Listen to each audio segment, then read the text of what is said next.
Let's begin and enjoy. The pose is that little tilted block, and then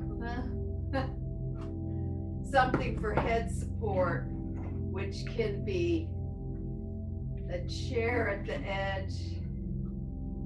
That's kind of nice because my forehead is very soft here. If I have a chair and a block, I'll just go through a couple of options.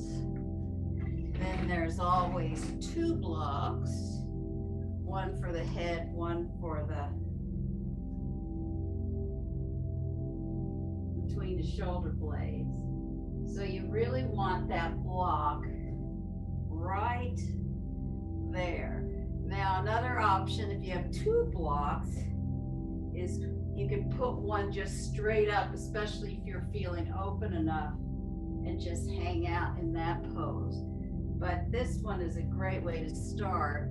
And if you had a little block, you know, if a softer block, I've got the cork blocks, but you can always try that. But there is something about these cork blocks that feel so good right there. But with the chair, what happens is I have a little height for my neck, and then I can just, so the chair just has the edge of my head and my forehead can just soften down, and it's almost, you know, like a pretty relaxed pose, but you're still getting this chest lift. So whatever option you have, you want to start here for a few breaths, and then you can have different things with your arms. So if I'm using the chair, I can bring my arms through the chair like this to get a stretch. If I'm using the block, I can always bend my hands to the block. But boy, this feels good.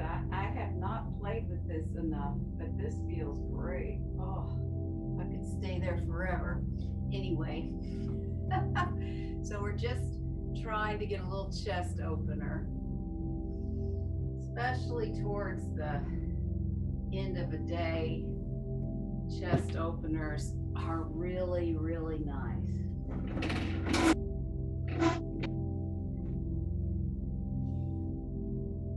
It's really useful today for whatever we're doing today to have two blocks if you have them. If not, no worries. And it's nice to have a chair. And the chair can be any kind of chair. I just happen to have a yoga chair.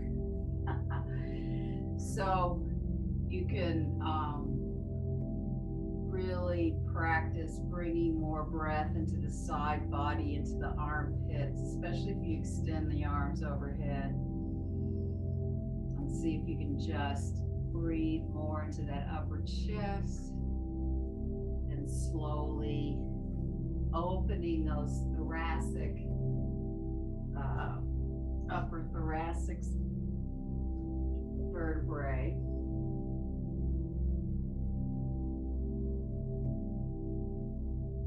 And then to come out of the pose, it's easier to like hold the head with your hands and put the block in the chair or whatever aside, and then slowly roll back to the floor with the knees bent.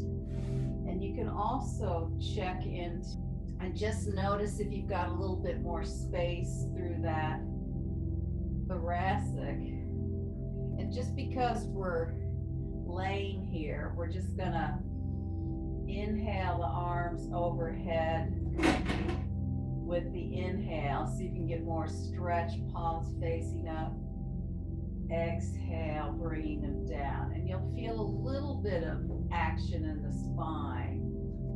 But actually, we'll go ahead and actually bring a little bit of bridge pose. So when you inhale, the arms overhead, press the heels up. Feel a little bit of rolling up the spine. When you exhale, roll down the spine, bring the hands down. And inhale inhale, slowly roll up the spine with the arms overhead, and then exhale, slowly roll down the spine. And what you can do is you can feel into where you need a little bit more help. As you breathe, you might want to press a certain part of your back into the mat more. And then exhale. And there may be a spot that's less mobile too. So you can practice this at any time. Getting a bit of the spine moving, connecting into those heel bones and the arms. And then once you bring the hands down, you can either bring them under your head or just out by your side. And then inhale the knees to the chest, extend through the heels, exhale, bending them down.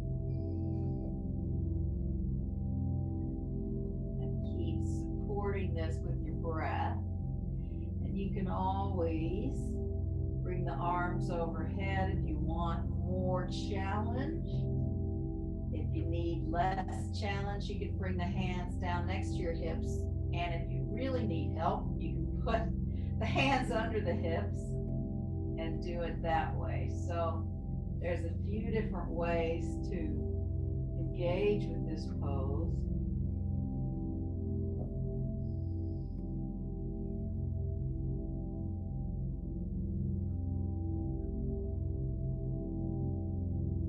Do a few with the arms in one direction, and then you can always change the arms and do it in another, use the arms overhead, for instance.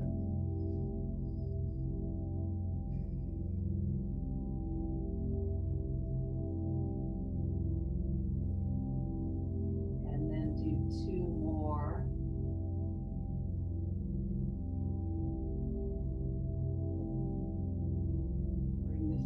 Down, hands down next to you, just a couple of breaths there.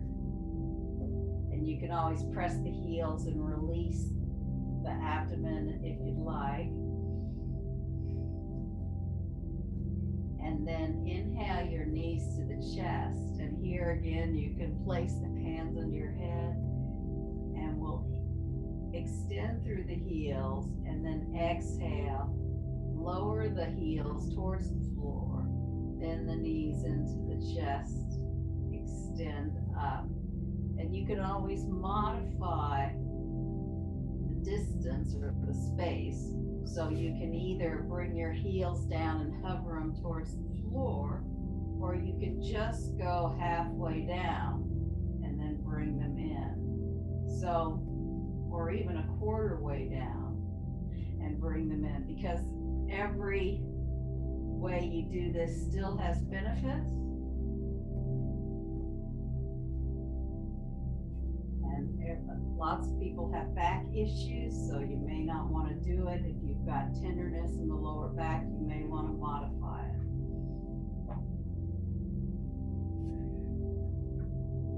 Now in the next one, we're going to reverse the pose. So press the heels. Inhale, come up. Bend the knees down towards the chest.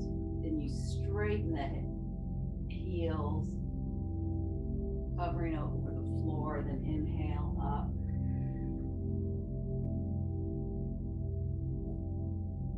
And then do two more in that direction.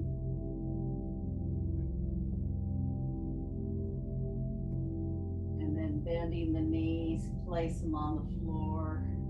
You can press the heels in and really soften through the abdominals.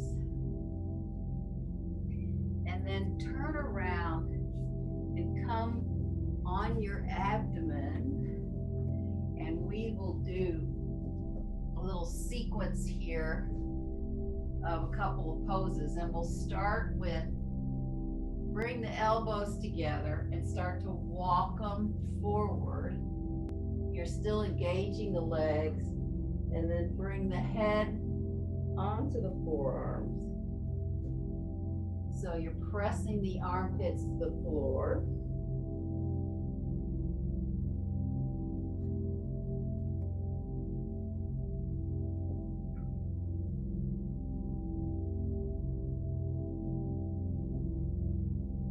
And then slowly bring the arms down and circle them to your side to come up into a little baby back bend, Salavasana, for a couple of breaths. And then come up to your hands and knees, and we'll just do, I think they call it dolphin pose, but it's sort of like the beginning of a forearm balance.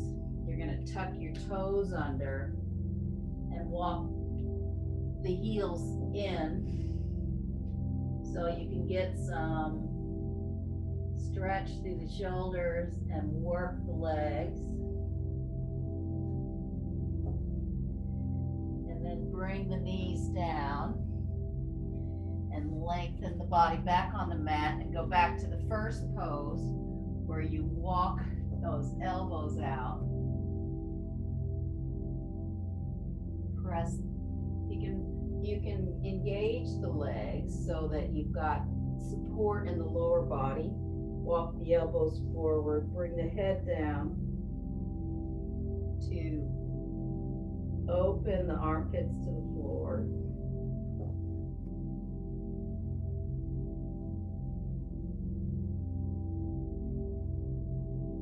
And then slowly circle the arms around next to you. Go into Salavasana, a little baby lotus pose.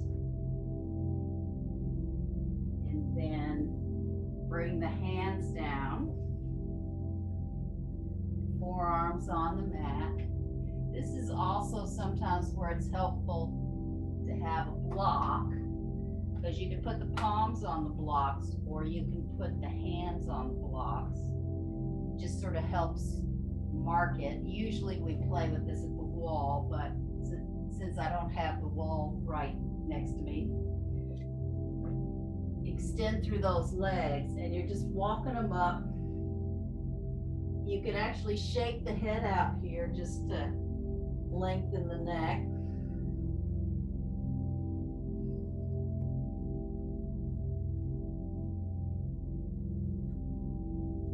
And then come back down and bring the hands forward, bring the feet into big toes together, knees wide. With the hands forward, you reach those sit bones back towards the heels.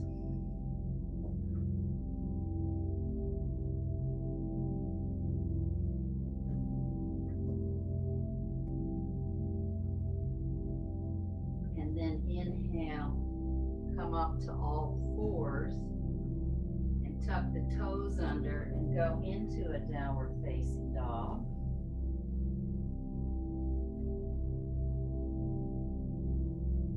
And then from here, see if you can bring those forearms down again into dolphin or half downward dog or something. And then bring the knees down again. Walk the hands forward and go into big toes together, knees wide. A couple of breaths here.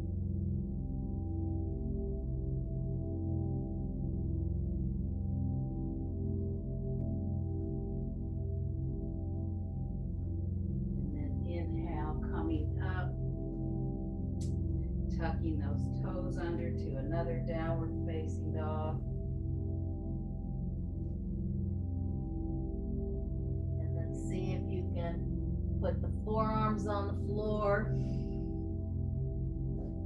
You can always shake out the head and the neck if you're feeling tension there. And then bring the knees down. Hands forward, big toes together, knees wide.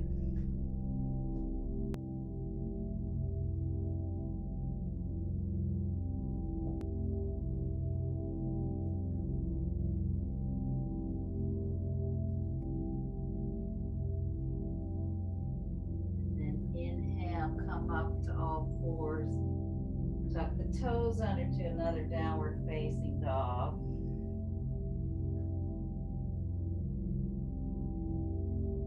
And then slowly walk the hands and the feet towards each other. If you're okay in the hamstrings, you can put the fingertips on the floor and shake out the head and the neck again. Or if you need to keep the legs bent, you can do that. And then a couple of ways to come up. You can bend the knees and roll up the spine, or if you want more challenge, you can hold the elbows and come up to standing. Hopefully you're not dizzy. And then stand at the front of your mat in Tadasana.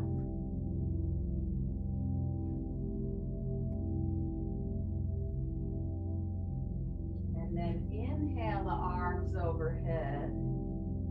And then come into Utkatasana, powerful pose. And then take the right foot long behind you, so you're still in the diagonal with the torso here. Really press through that back leg, and then use those abdominals to lift the chest up into warrior one, warrior lunge pose.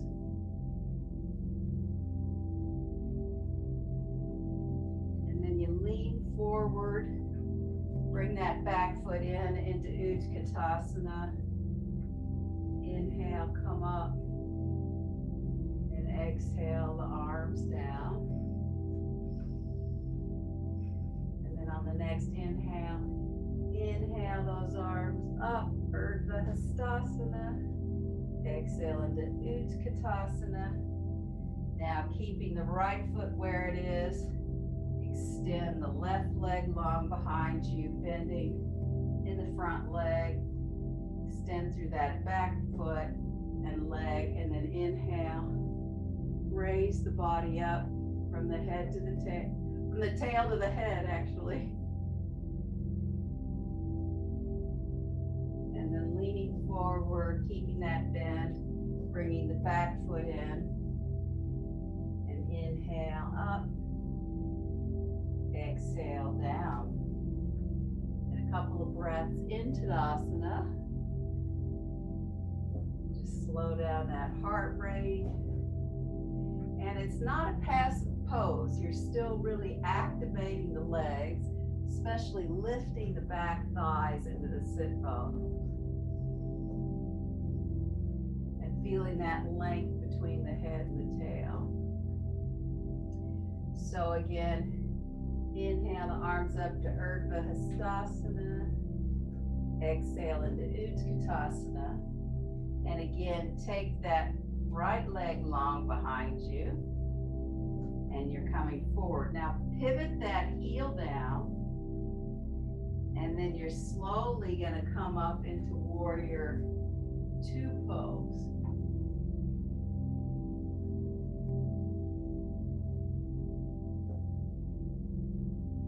Look over that back hand. Make sure it's not going limp. And then bring the arms over again. Face that leg. Bring the back foot forward into Utkatasana. And then inhale. Arms up. Exhale down. Whew. Building up a little heat in the body. And then inhale the arms overhead. Exhale, Utkatasana. Now you're standing on that right foot. Take the left leg long behind you, bringing the heel down. And then you just, really it's windmilling that back arm up, coming into Warrior Two pose, Virabhadrasana 2. And then looking over that back hand. Bringing the head around, windmilling the back arm forward, back leg into Utkatasana. Inhale.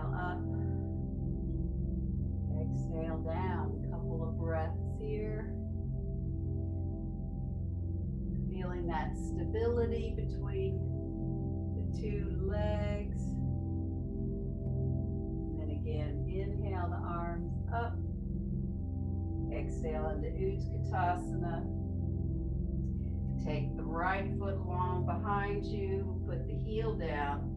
This time, you're gonna put the forearm here, and then you've got the top arm is already in its spot, and then really using the abdominals to look under the armpit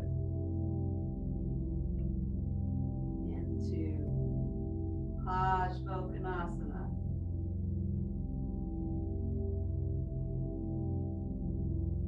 And then you can pivot around again and bring the back foot in into Utkatasana, and then inhale the arms up. Exhale down. Inhale the arms up. Exhale Utkatasana. Then you take the left leg long behind you and place the right forearm on the thigh. The top arm's already there. So doing these standing poses, different, going in and out of them in different ways, gives you new information about your body and what you need, or where you're more stable, where you're more mobile. And then turn the body around, bring the back foot in into Utkatasana. Inhale the arms up. Exhale down. Whew. Yeah, I can feel this is bringing my heart rate up. It's also really working my thighs. Which is great. And then inhale the arms overhead. Exhale into Utkatasana. And this time, as you take that right foot along behind you, you're going to straighten both legs, and then you're going to open the arms and come into Utthita Trikonasana, extended triangle pose. And you should feel the power in your legs here.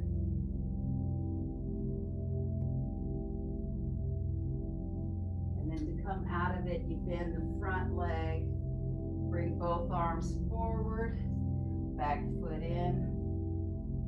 Inhale, come up. Exhale, arms down. Couple of breaths there. Inhale the arms up. Exhale into Utkatasana, powerful pose. And then taking the left foot behind you, straightening both legs, and then just opening those arms, finding that side body. Got a lot of power in your legs here.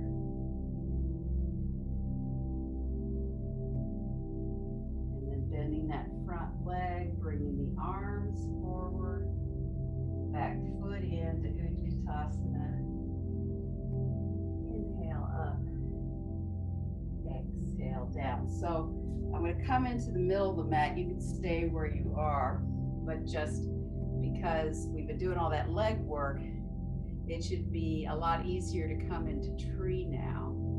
And we'll do tree without lifting the foot. We'll do tree by, I'm shifting to my left foot, but I can do mirror image. You can be on your right foot.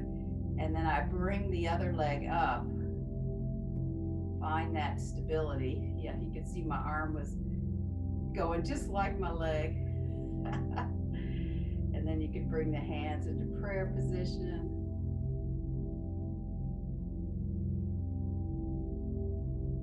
And then arms overhead.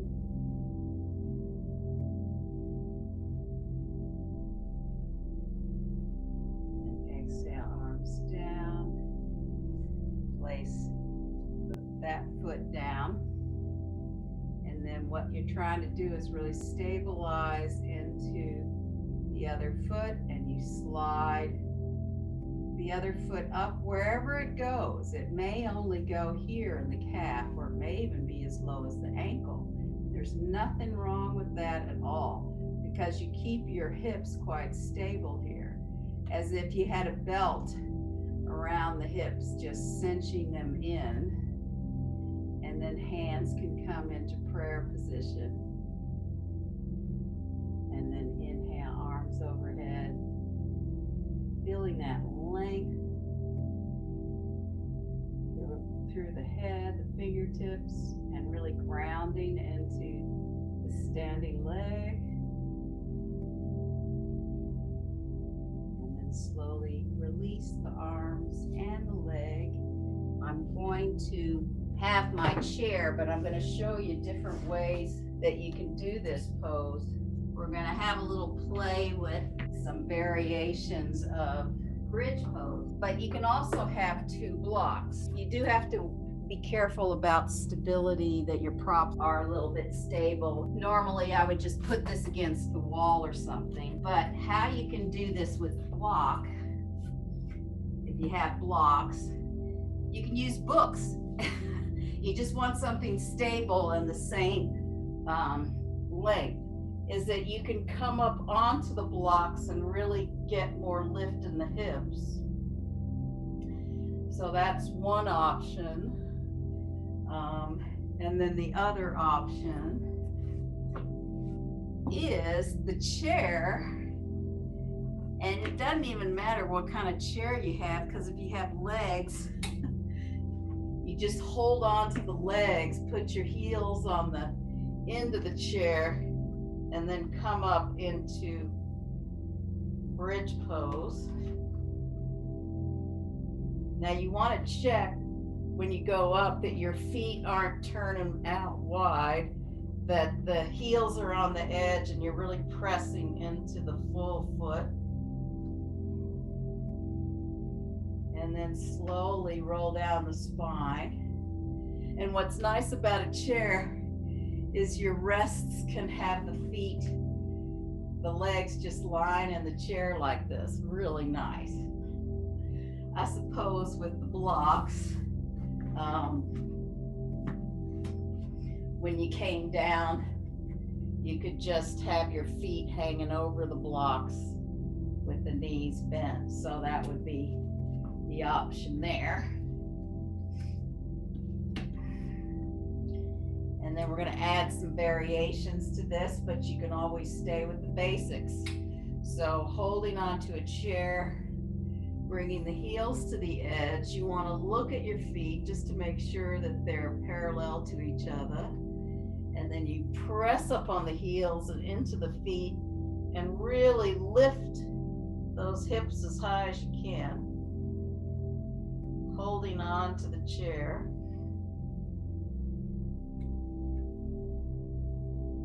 We'll stay here just a little bit longer.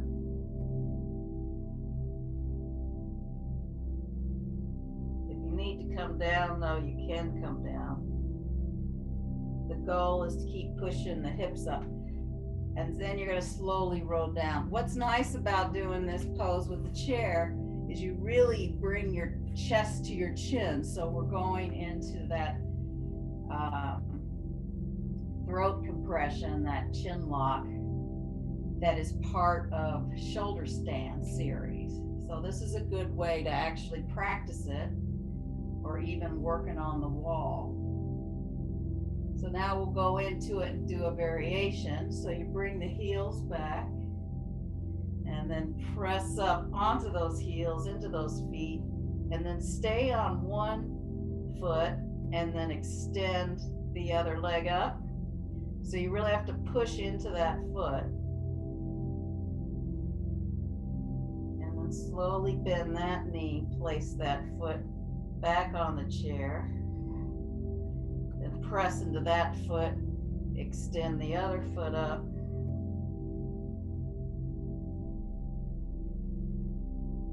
And then bring that foot back. And then really press the hips up.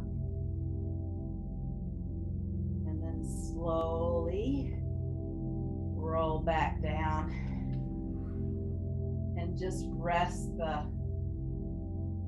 legs on the chair, or if you're using books or blocks, you can just rest the feet on there, or even you can bring the feet together, knees wide. That's also another way to rest after that. A little bit of opening the hips. And then we'll do that last variation one more time. So hold on to the legs, bring the heels out, and then press the heels in, the feet in, coming all the way up. And then try to do the other side if you can, starting with the different legs. So press into one leg, foot, lift up the leg,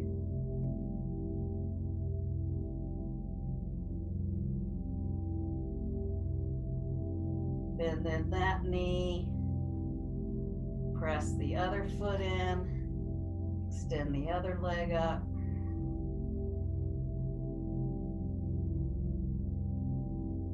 and press both feet in and really get that pelvis lifted as high as you can.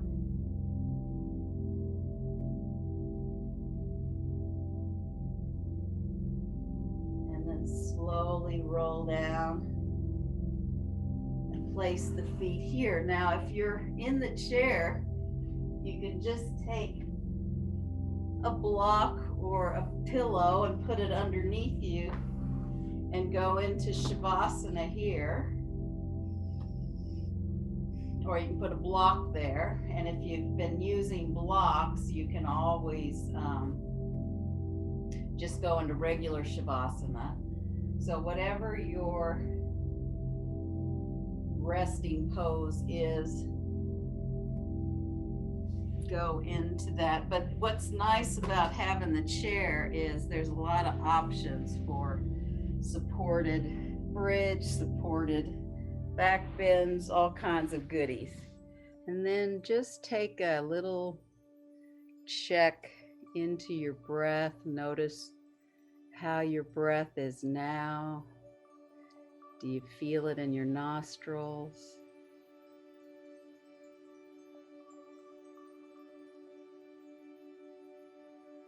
Is it becoming quiet? Because your heart rate may still be slightly elevated. But in Shavasana, we are slowly bringing the heart rate down.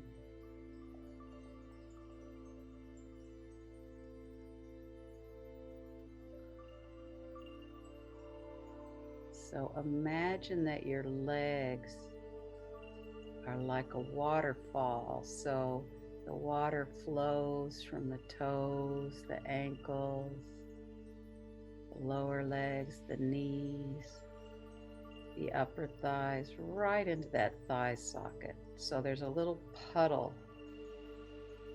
that comes right into that thigh socket, or actually a big puddle. It could be like one of those wonderful waterfalls that has a nice little pool where you can dip in to cool down or to heat up, depending on what you need. We just did a bit of a heating practice, but then doing that the chest to the chin, that particular lock really is about cooling down.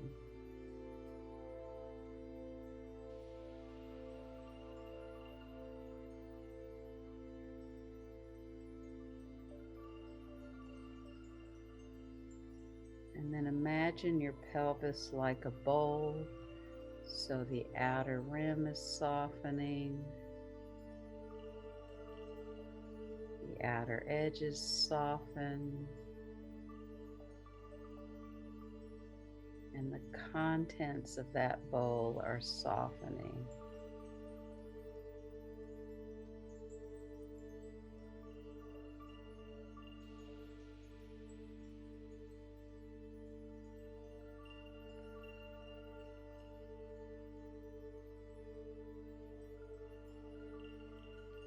And the belly softens back to the lower spine. Front of the rib cage, sides of the rib cage, back of the rib cage is softening.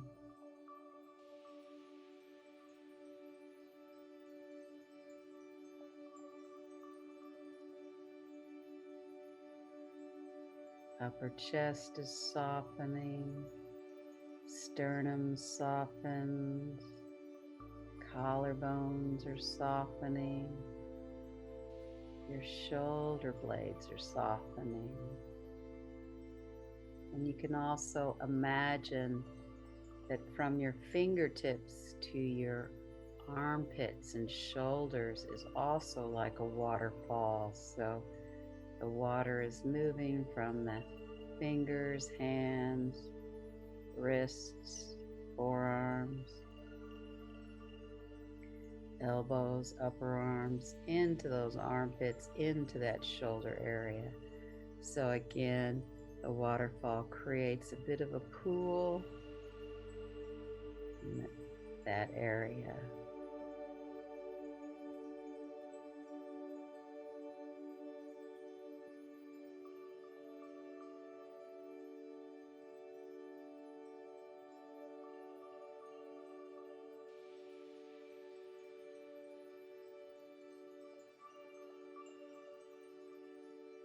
You can also imagine that your collarbone notches are like little pools of water,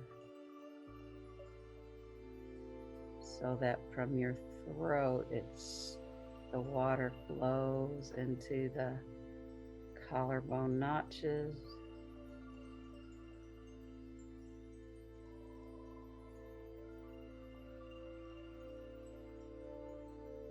And then the water from the face pools down to the ears and the back of the head.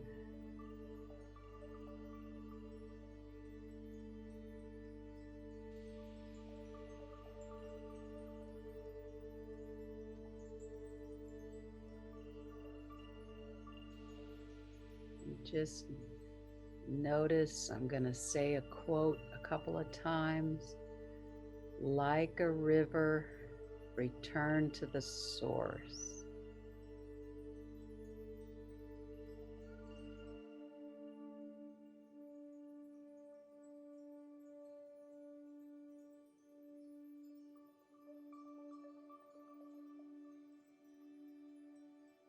Like a river, return to the source.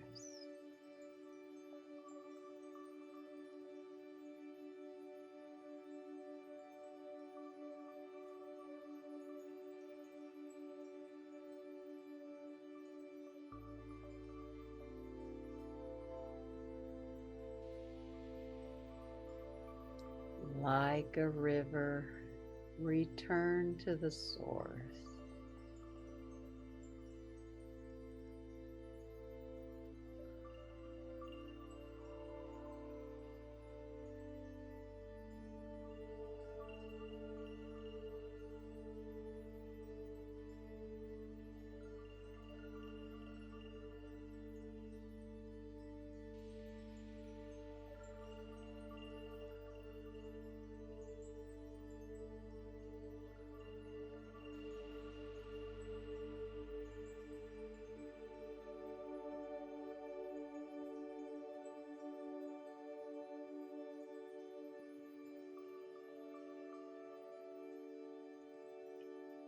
And then slowly begin to deepen your breath, finding a little bit of movement in the fingers and toes. You can find whatever kind of stretch you need in your body and take your time to really use the breath to inhale and exhale and roll to the side, with bringing your head up last so that you're not causing a disturbance after that nice Shavasana.